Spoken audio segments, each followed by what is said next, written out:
Bonjour, je m'appelle Linda Lee, je fais partie de Pacific FM. J'ai une émission qui s'appelle La Voix du Cœur et pour cette occasion, tous les lundis matins, je reçois une invitée.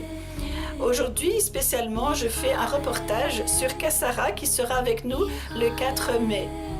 Eh bien, bonne écoute et à bientôt. Au revoir.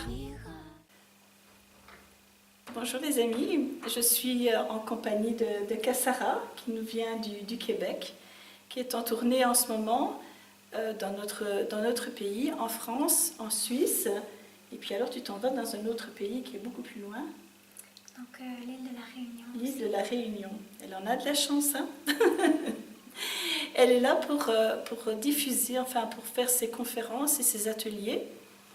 Alors Kassara, tes conférences, il y a plusieurs modules de conférences aussi, hein. Tu n'as pas qu'un seul thème, tu en as plusieurs.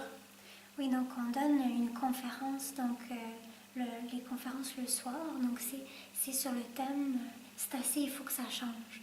Et c'est une conférence qui aborde vraiment le changement dans sa profondeur, comment le rêve peut nous aider à changer notre vie aussi. Puis en même temps, on aborde toujours l'Angelica Mantra aussi. Donc l'Angelica Mantra, c'est le simple fait de réciter le nom d'un ange comme un mantra. Donc par exemple, avec l'ange Aniel qu'on aborde durant la conférence, Aniel, Aniel, Aniel, Aniel, Aniel, Aniel, Aniel. Le mantra, hein, c'est vraiment le simple fait de réciter le nom d'un ange. Et qu'est-ce que ça fait? Ça, c'est que ça nous aide à intégrer les grandes qualités que ça représente. Parce qu'on explique toujours qu'un ange, c'est pas un petit bonhomme avec des ailes, c'est vraiment un potentiel, c'est vraiment une grande force qui représente un condensé de qualités à l'état pur. Parce que l'ange, il est parfait. Et il peut nous aider à développer ces qualités. Notre maison d'édition est maintenant dans plusieurs pays à travers le monde. Des ouvrages qui sont maintenant des classiques dans plus de 43 pays à travers le monde. Et c'est vraiment avec l'Angelica Mantra que l'on aide les gens à comprendre combien on peut transformer nos mémoires négatives en mémoires positives pour vraiment changer notre vie, changer les dynamiques qu'on attire, qu'on rencontre. Donc c'est vraiment un travail, un cheminement sur soi qui est extraordinaire, très profond, parce qu'on retourne à la racine même de qui on est.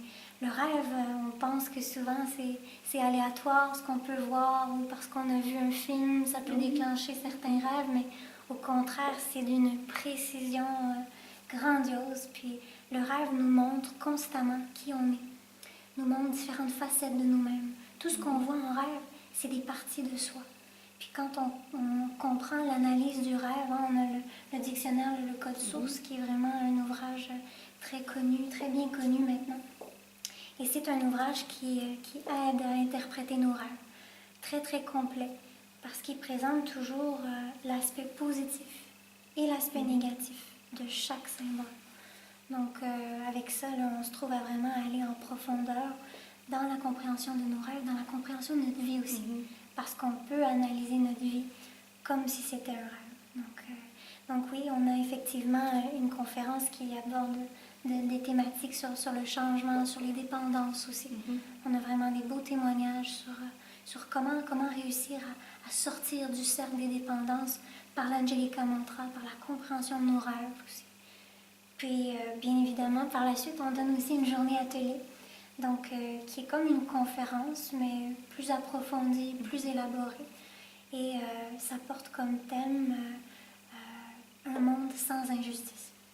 Et ça consiste en quoi, donc cet atelier?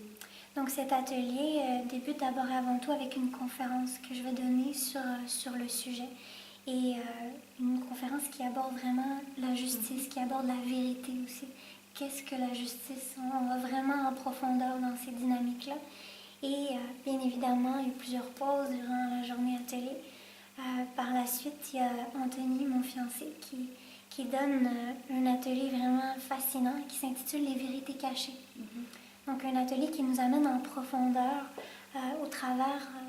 Par notre vie, notre rêve aussi, les rêves qu'on peut recevoir, comment mieux les comprendre.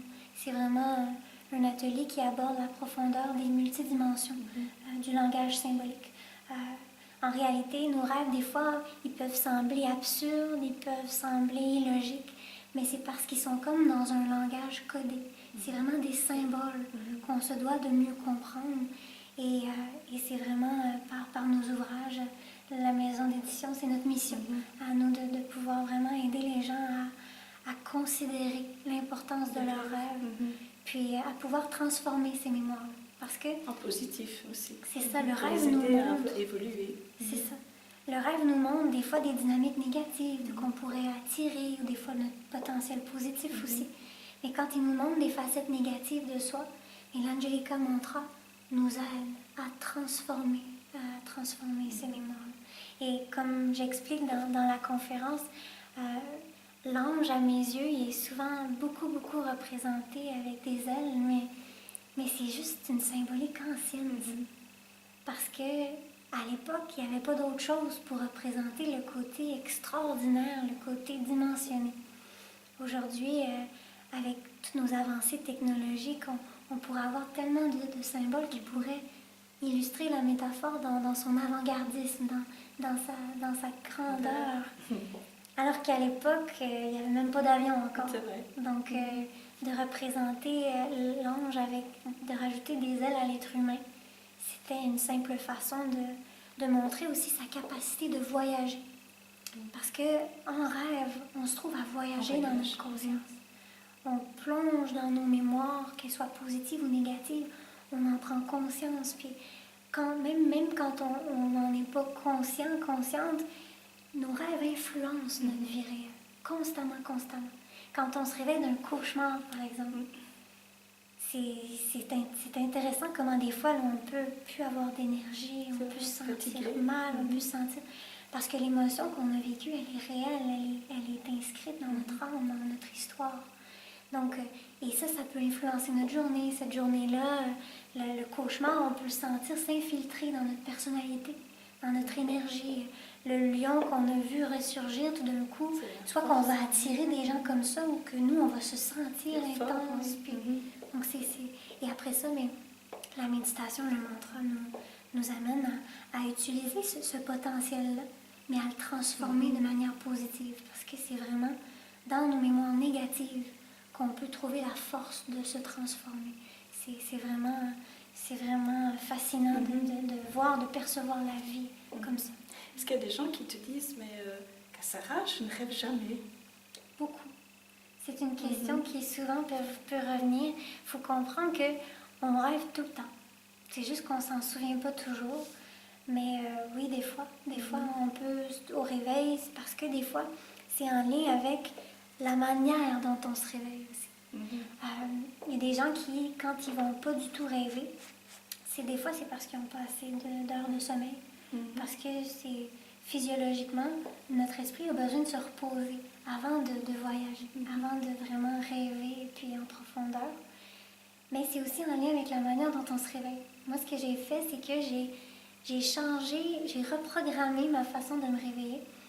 Au lieu d'ouvrir mes yeux instantanément, puis le cadran, je garde les yeux fermés. Je suis réveillée, je suis dans mon lit, je me réveille, mais au lieu de tout de suite rentrer dans l'action puis penser, OK, il faut que j'aille faire ça, c'est souvent les gens qui sont très responsables, qui vont tout d'un coup oublier leurs rêves parce qu'ils vont rentrer trop vite dans la réalité.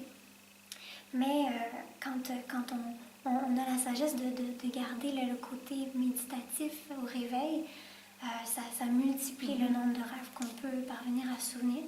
Puis ça, moi, ce que je fais, c'est que je trouve un mot-clé pour chaque rêve, parce que je rêve beaucoup. Donc, je trouve un mot-clé pour chaque rêve. Et ensuite, j'écris chaque mot-clé et je définis après mes rêves, parce que c'est souvent les mots-clés qui vont m'aider à me souvenir de toute la suite, de tout le contexte. Est-ce que... moi, j'ai lu aussi que les micro-réveils nous faisaient souvenir de nos rêves. On peut se réveiller la nuit et puis se souvenir du rêve. Et les gens, je pense que les gens qui ne dorment pas assez et qui dorment, mais ne se réveillent pas, donc ne se souviennent pas de leurs rêves. C'est ce que j'avais lu, moi. C'est peut-être vrai aussi. Oui, c'est vrai qu'on a des micro-réveils et on ne s'en aperçoit même pas. C'est juste, on se réveille, tout d'un coup on a le rêve et puis on se réendort. Et du coup le rêve se marque, être imprimé dans la mémoire. Ah oui, le rêve, c'est fascinant. Puis c'est vrai que moi, j'utilise ces micro-réveils-là pour me réveiller volontairement, pour écrire mes rêves. Parce que c'est tellement important. C'est programmé, tu programmes. Et j'ai aussi lu beaucoup aussi sur les rêves, puisque j'ai fait une émission déjà à la radio sur les rêves. On peut aussi, pour gagner quelque chose, par exemple un champion, pour gagner sa course à pied, s'il se programme ses rêves, donc rêver, programmer, voilà, je vais rêver de ma course et je vais gagner dans mon rêve, il pourrait gagner. Oui, c'est sûr que la puissance de notre intention, elle peut nous amener à atteindre des objectifs extraordinaires. On peut vraiment, la puissance de notre intention qu'on développe avec la méditation, puis c'est vraiment quelque chose qui fait en sorte que ça peut nous aider à se surpasser soi-même. Surpasser, c'est donc, ça.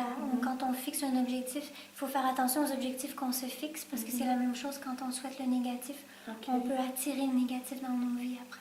On peut tout d'un coup, quand on a de la haine, par exemple, puis qu'on la projette sur quelqu'un d'autre, ça revient. elle peut automatiquement... Ça, c'est sûr. Puis là, à ce moment-là, on se retrouve avec une agressivité qu'on a matérialisée, en quelque sorte. Donc, c'est vrai que oui, la puissance de l'intention, elle a une très, très grande force dans tout ça. Le rêve, c'est un monde à découvrir. C'est vraiment...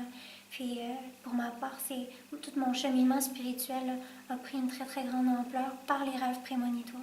Oui, les prémonitions que j'ai commencé à avoir très, très, très jeune. Donc, c'était vraiment constamment. C'était l'avenir que je voyais dans mes rêves. Et là, quand je voyais ma vie de tous les jours, c'était toujours en lien avec les rêves que je recevais.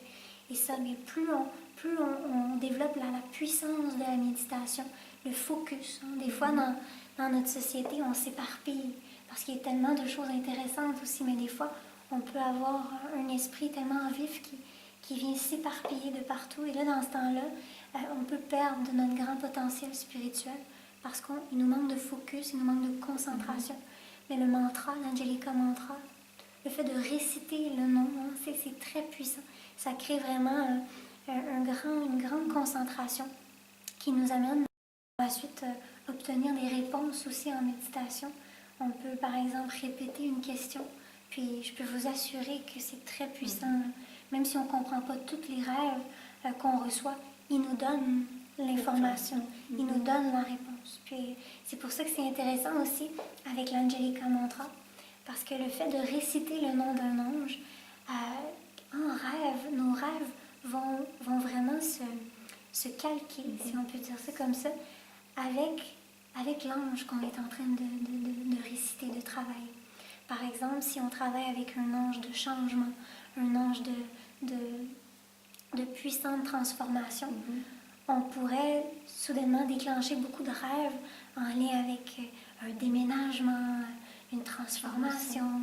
Puis même dans notre vie concrète, on pourrait se mettre à attirer des gens qui autour de nous parlent constamment du changement. Et ça, c'est la puissance de notre intention. Puis nos beaux rêves vont se retrouver dans les qualités de l'ange et nos cauchemars vont se retrouver dans les distorsions humaines, dans les choses qu'on se doit de travailler. Donc à ce moment-là, même quand on ne comprend pas toute la précision de nos rêves, c'est un cheminement avec l'Angelica Mantra qui nous aide à vraiment comprendre les grandes lignes. On se dit, OK, là j'ai vu des conflits, j'ai vu des difficultés, on voit, ça c'est des schémas que j'ai de la difficulté à changer en moi. C'est la peur aussi, on a peur quand on voit des changements à l'avance, si on voit des changements qui font peur, on attrape des angoisses et on peut être très mal aussi. Oui, c'est vrai qu'avec le mantra, ça peut aider à se soulager aussi, à donner de l'assurance et de la force. Je pense en tout cas, ce que j'ai pu entendre ici à la conférence, c'est ce que ça m'a fait, c'est donner une force pour continuer et grandir. Parce que la force positive, on l'a tous en soi. Même un criminel qui aurait commis tous les crimes du monde, il a un pourcentage positif, il y a une lumière en lui qui peut choisir de déclencher en tout temps. Et ça, c'est toute une force d'évolution qu'on peut tous déclencher. Puis c'est sûr qu'avec le mantra, le fait de répéter le nom d'un ange, qui est un symbole d'une grande pureté, d'une grande puissance, on se trouve à activer toutes les particules de lumière qu'on a à l'intérieur de soi. On se trouve à déployer ce potentiel-là qui habite en nous. En réalité, on a tout en soi. C'est à nous de choisir ce qu'on développe. Puis... Ça nous aide à activer la lumière qu'on a en nous, à sublimer la lumière, que même s'il y a une toute petite fine partie, de la sublimer et de la projeter, parce que c'est vrai aussi, hein, quand on est investi, comme toi, là, tu projettes sur les autres et ça fait... ça fait des petites flammes qui s'allument et puis qui restent et qui vont devenir de plus grandes flammes aussi. Moi, je trouve que c'est fantastique ce que tu as mis en route là pour diffuser ça dans le monde. C'est juste génial, quoi. Et tu n'as que 21 ans. 21 ans. J'ai vu que tu avais écrit plusieurs livres, notamment le premier livre à 9 ans. C'était venu comment? C'est quelque chose qui est descendu, qui t'a dit il faut que j'écrive, ou c'est un message? J'ai eu des signes qui m'ont vraiment dit que c'était une belle chose pour moi, mais c'est commencé tout naturellement. Le premier livre, en fait, c'est parce que j'ai fait l'école par correspondance durant presque toute ma scolarité. Parce que tu suivais ton père, je pense, C'est ça, je voyageais dans plusieurs pays à travers le monde. À l'âge de 13 ans, j'avais déjà visité 20 pays, j'avais déjà beaucoup, beaucoup voyagé. Donc je voyageais, je suivais mes parents dans leur tournée, dans leur mission, parce que mon père, c'est l'éditeur de la maison d'édition Université Michael, donc qui est maintenant très reconnu comme étant très... c'est une philosophie c'est lié à aucune religion, c'est vraiment en lien avec un cheminement. Pour nous, c'est l'autonomie spirituelle, parce qu'avec le rêve, c'est personne qui nous dit quoi faire. C'est nous-mêmes. C'est nous. On est face à nos propres mémoires. Puis c'est nous qui avons le pouvoir de trouver remède à nos propres blessures.